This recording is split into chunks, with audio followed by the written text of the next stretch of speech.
The gavel's sharp crack echoed through the packed auction hall like a gunshot.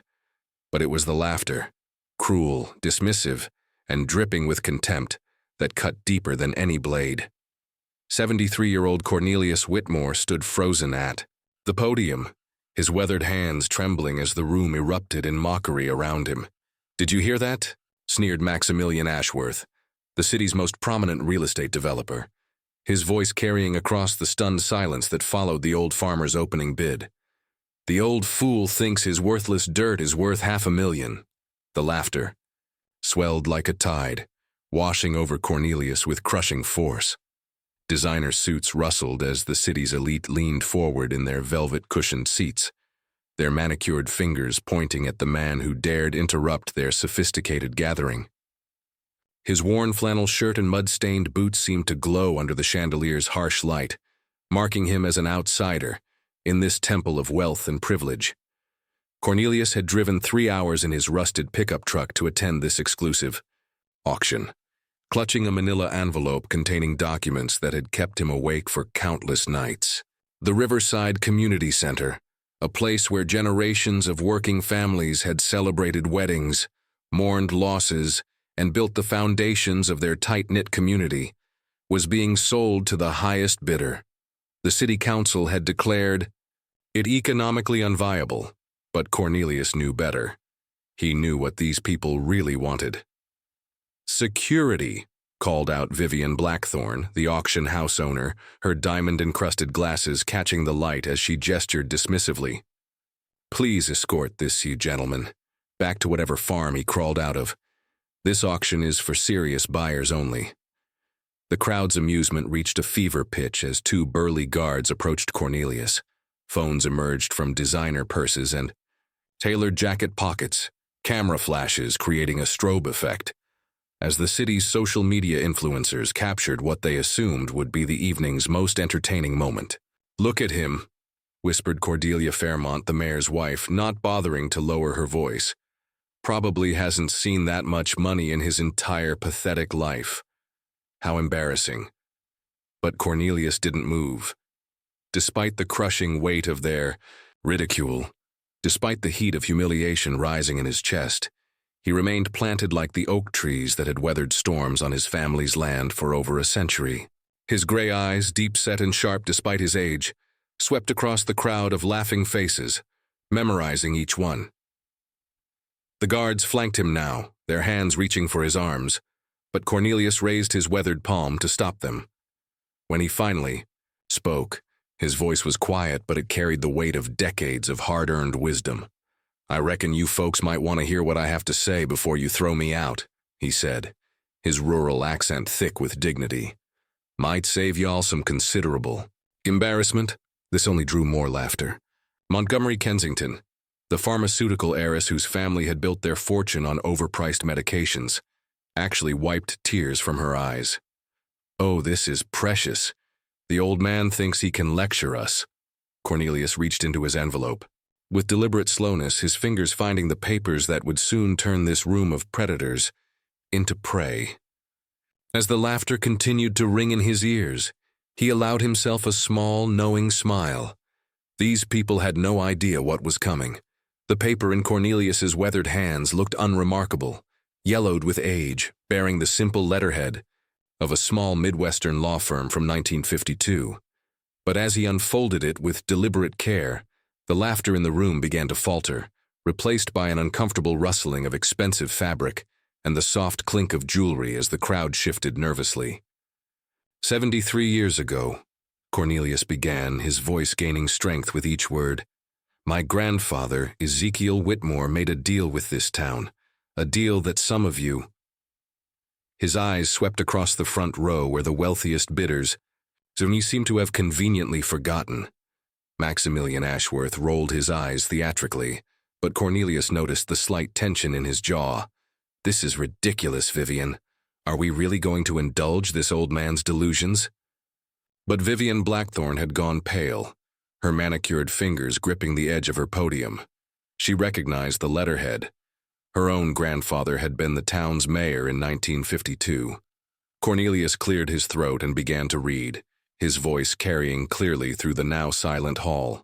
Be it known that in exchange for Ezekiel Whitmore's donation of 15 acres of prime riverfront property for the construction of the Riverside Community Center, the town of Millbrook hereby grants in perpetuity the right of first refusal to the Whitmore family and their descendants for any future sale or transfer of said property. The silence that followed was deafening. Cordelia Fairmont's champagne glass slipped from her fingers, shattering on the marble floor with a sound like breaking thunder. Montgomery Kensington's perfectly applied lipstick had left a red smear on her champagne flute as her mouth fell open in shock. That's impossible," stammered Fletcher Cromwell, the city attorney, fumbling for his briefcase. "We researched the property extensively. There was no mention of any such clause," Cornelius finished calmly. "Funny thing about that, Mr. Cromwell. Seems like someone buried this document real deep in the courthouse archives, almost like they didn't want it found." He held up a second paper. "Good thing my grandson Jeremiah is a paralegal now. Real thorough researcher, that boy." The crowd erupted in panicked whispers. Phones were pulled out again, but this time for frantic calls, to lawyers rather than social media posts. The atmosphere had shifted from predatory amusement to barely contained panic. "Even if that document is authentic," Vivian said, her voice slightly higher than before, "the property has been declared economically unviable. The community center is hemorrhaging money. No one could possibly want to maintain such a financial burden."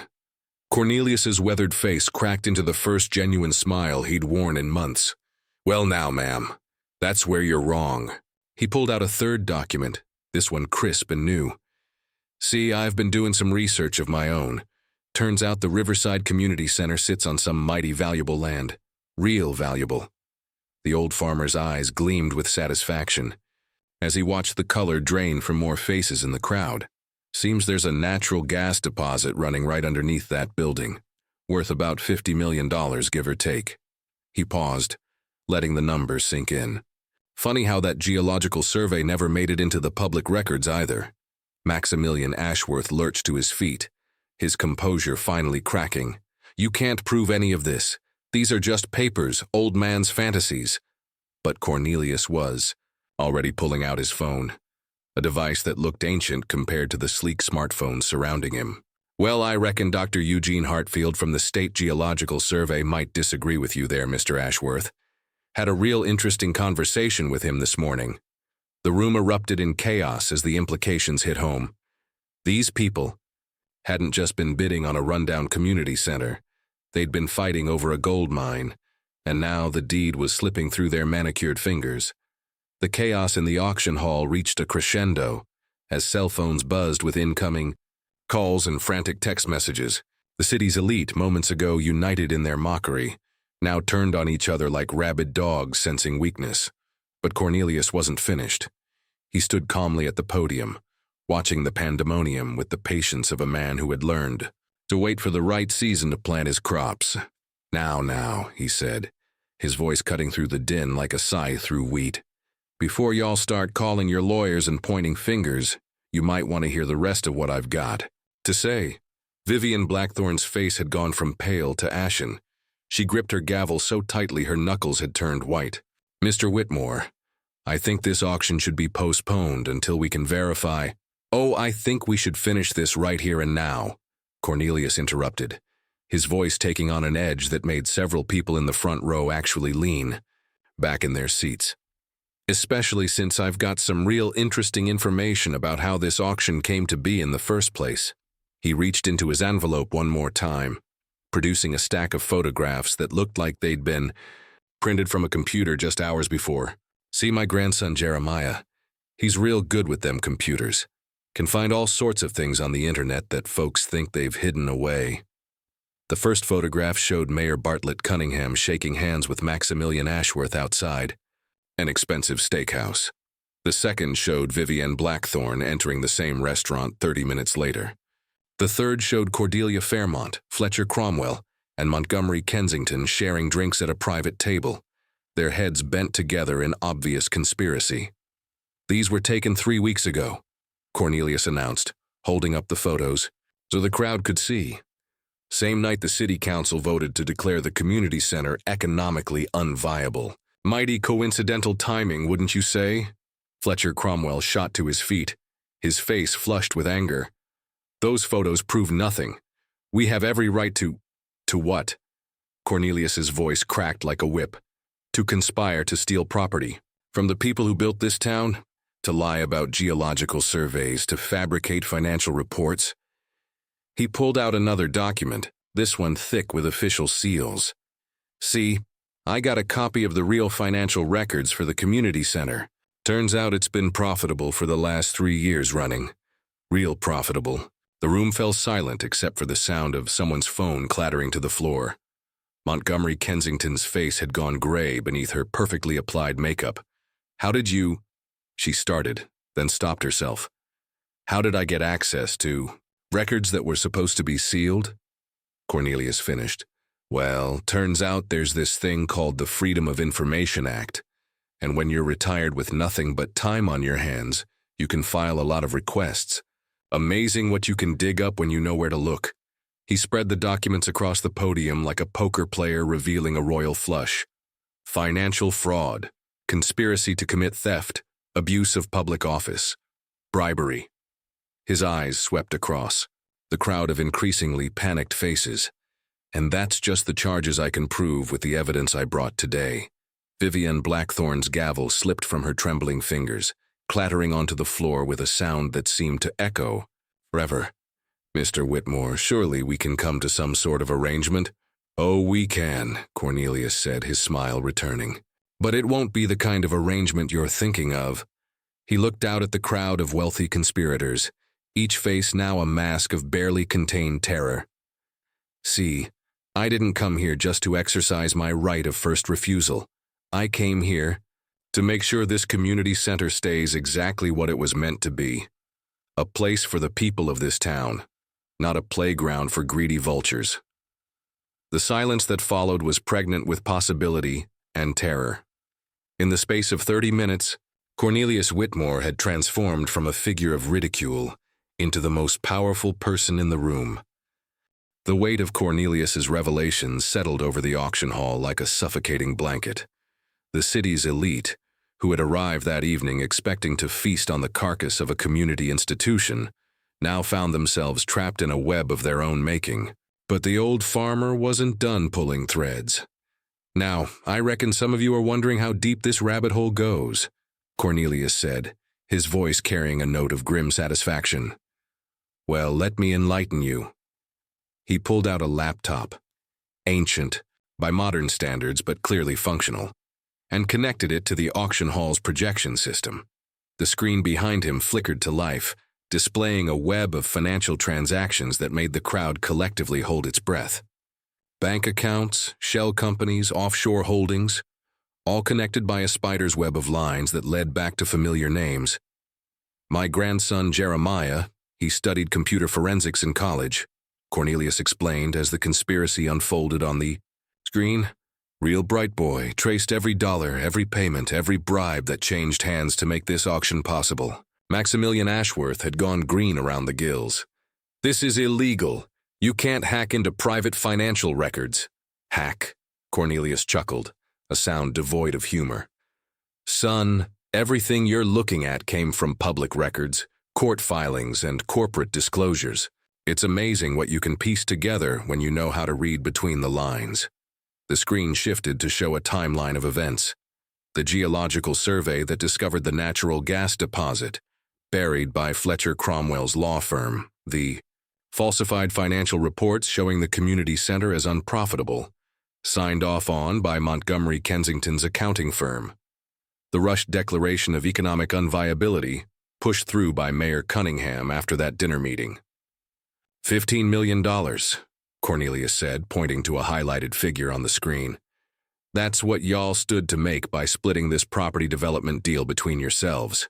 $15 million stolen from the backs of working families who thought their elected officials and community leaders actually gave a damn about them. Cordelia Fairmont was openly weeping now, her designer makeup running in black streaks down her cheeks. Please, Mr. Whitmore, my husband's career. Your husband's career? Cornelius's voice turned ice cold. What about the careers of the people who've been laid off from the businesses that got pushed out to make room for your husband's development projects? What about the families who've been priced out of their homes by your artificial property bubble? The screen changed again, showing newspaper clippings and photographs of families being evicted, businesses closing, elderly residents forced to sell their homes to pay inflated property taxes. Each image was a testament to the human cost of the conspiracy unfolding before them. 7 families, Cornelius said quietly. 7 families lost their homes in the past year because of your manufactured housing crisis. 83 jobs lost when you forced those small businesses to close. And for what? So you could line your pockets with gas money? The room was so silent now that the hum of the air conditioning seemed deafening. Security guards who had been ready to escort Cornelius out now stood frozen, uncertain of their role in the unfolding drama. Vivian Blackthorne made one last desperate attempt to regain control. Even if everything you're saying is true, Mr. Whitmore, you can't prove criminal intent. These are just business dealings. Business dealings. Cornelius's laugh was sharp as broken glass. Ma'am, I've got recorded phone conversations, encrypted emails that weren't quite as encrypted as you thought, and 3 witnesses who are ready to testify about the bribes they were offered to keep. Quiet. He gestured to the back of the room, where 3 people had quietly entered during his presentation. The crowd turned to see Janet Brewster, the community center's former director, Howard Gallagher, the city's displaced building inspector, and Maria Santos, the bookkeeper who had been fired for refusing to falsify financial records. These good people came forward when they learned what was really happening, Cornelius said. They've been working with the state attorney general's office for the past month, building a case against every single person involved in this conspiracy. The sound of sirens in the distance grew louder, and suddenly, the auction hall's elegant doors burst open to admit a dozen law enforcement officers, led by District Attorney Rebecca Thornfield. The trap had been sprung, and there was nowhere left to run. The auction hall erupted into chaos as handcuffs clicked, and Miranda rights echoed off the marble walls. Maximilian Ashworth attempted to bolt for the side exit, but found his path blocked by 2 stern-faced federal agents. Montgomery Kensington collapsed into her chair, hyperventilating into a designer handbag, as the reality of her situation crashed over her like a tsunami. District Attorney Rebecca Thornfield stood beside Cornelius at the podium, her voice cutting through the pandemonium with practiced authority. Ladies and gentlemen, you are witnessing the culmination of a 6-month investigation into corruption, fraud, and conspiracy to commit theft of public assets. Those named in our warrants are advised to remain calm and cooperate fully. Fletcher Cromwell, still clutching his briefcase like a shield, made one final desperate plea. This is outrageous. You can't possibly believe the word of this farmer over respected members of the community. Cornelius turned to face the corrupt attorney, his weathered face set in granite. Respected members of the community? Son, respect is earned through honest work and service to others. What you've earned is a one-way ticket to federal prison. The arrests continued. Cornelius found himself surrounded by the very people who had mocked him just hours before. But now their faces showed only terror and desperation as they realized the magnitude of their predicament. Mr. Whitmore, Vivian, Blackthorne begged, mascara streaming down her cheeks. Surely we can work something out. I can return the money? Make this right? The only thing that would make this right, Cornelius replied calmly, is if those 7 families get their homes back and those 83 people get their jobs back. But since you can't undo the damage you've done, you'll have to settle for paying the price. District Attorney Thornfield stepped forward with a thick folder of documents. Mr. Whitmore's cooperation has been invaluable in this investigation. The evidence he helped us gather will ensure that every person involved in this conspiracy faces appropriate consequences. The screen behind them now displayed the charges: RICO violations, mail fraud, wire fraud, conspiracy to commit theft, bribery of public officials, and money laundering. Each name was matched with potential sentences that made the defendants' faces go white with terror. 25 to life, Thornfield announced, reading from her notes. That's what the federal sentencing guidelines recommend for conspiracy of this magnitude involving public corruption. Mayor Cunningham, who had been silent throughout the proceedings, finally found his voice. This is all a misunderstanding. I was only trying to help the city's economic development. By stealing from your own constituents, Cornelius interrupted. By lying to the people who trusted you with their tax dollars? By putting your own greed above the welfare of families who've lived here for generations. The old farmer's voice rose with righteous anger that had been building for decades. You people think you're better than everyone else because you wear fancy clothes and live in big houses. But you're nothing but common thieves who've been stealing from hardworking people while pretending to serve the public good. As the last of the conspirators were led away in handcuffs, Cornelius stood alone at the podium, surveying the wreckage of what had been the city's power structure just hours before. The auction hall, once filled with the laughter of the privileged, now echoed only with the sound of justice being served. Janet Brewster approached him, tears of gratitude streaming down her face. Mr. Whitmore, I don't know how to thank you. When they fired me for refusing to cook the books, I thought my career was over. Sometimes doing the right thing costs us in the short term, Cornelius replied gently. But in the long run, it's the only thing that lets us sleep at night. District Attorney Thornfield shook his weathered hand firmly. Mr. Whitmore, your courage in coming forward has saved this community from a theft that would have devastated for generations. The people of this town owe you a debt of gratitude. But Cornelius shook his head. They don't owe me anything. I just did what any decent person would do when they see their neighbors being robbed. 3 months later, the Riverside Community Center buzzed with activity as the town of Millbrook celebrated its annual Harvest Festival. Children's laughter echoed through halls that had been saved from demolition, while elderly residents shared stories on the same wooden benches where they had courted their spouses decades earlier. The community center stood not as a monument to greed, but as a testament to the power of one man's courage to stand against corruption. Cornelius Whitmore sat in his usual spot on the front porch of the center, watching families enjoy the festival that corrupt officials had tried to destroy. His weathered hands held a letter from the state attorney general, officially notifying him that all the conspirators had been sentenced to substantial prison terms. Restitution payments would fund the community center for the next 50 years, ensuring it would never again face the threat of being sold to the highest bidder. Grandpa Corny.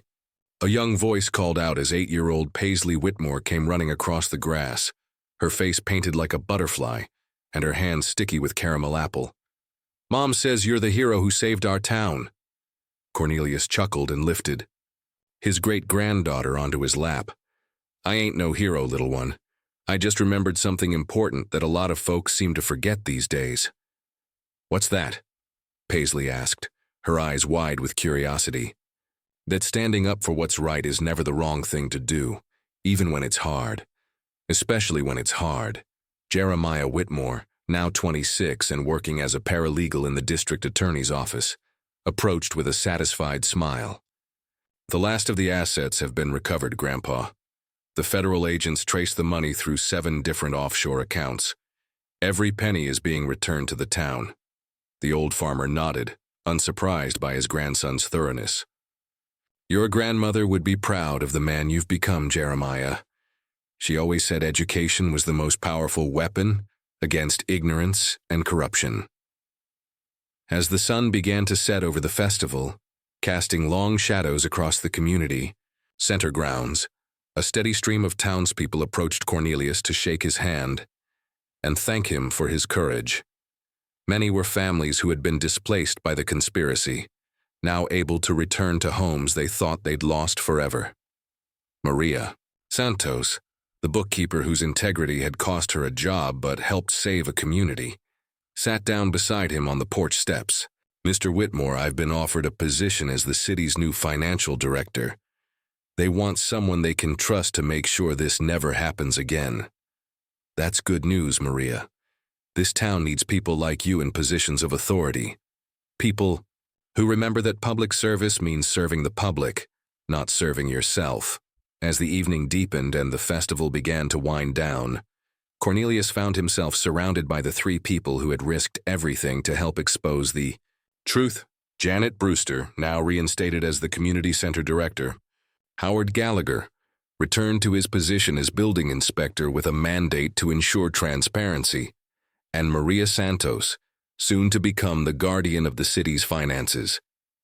You know, Janet said thoughtfully, when I first saw you walk into that auction hall, I thought you were just another old farmer who didn't understand how the modern world works. Cornelius smiled, his eyes twinkling with gentle humor. Well, I may be old and I may be a farmer, but I understand greed just fine. And I understand that good people have to stand together when bad people try to take what doesn't belong to them. The last of the festival goers were packing up their booths and saying their goodbyes as the community center prepared to close for the night. But for the first time in years, everyone knew it would still be there tomorrow, and the day after that, and for generations to come. As Cornelius walked slowly to his old pickup truck, Paisley running alongside him with a balloon shaped like a sunflower, he reflected on the events that had brought him to this moment. The humiliation he had endured in that auction hall had been painful, but it had also been necessary. Sometimes the only way to expose corruption was to let it reveal itself in its full, ugly glory. Grandpa Corny, Paisley said as he lifted her into the truck's cab. Are you really not a hero? The old farmer looked back at the community center, its windows glowing warmly in the twilight, filled with the laughter and love of families who would never know how close they had come to losing it all. He thought about the corrupt officials, now serving time in federal prison, their stolen millions returned to the people they had betrayed. He thought about the 7 families back in their homes, the 83 people back at their jobs, and the countless future generations who would gather in this place because one man had decided that some things were worth fighting for. No. Sweetheart, he said finally, starting the truck's engine. I'm just a farmer who remembered that the land belongs to the people who work it, love it, and protect it. Sometimes that's all the hero a community needs.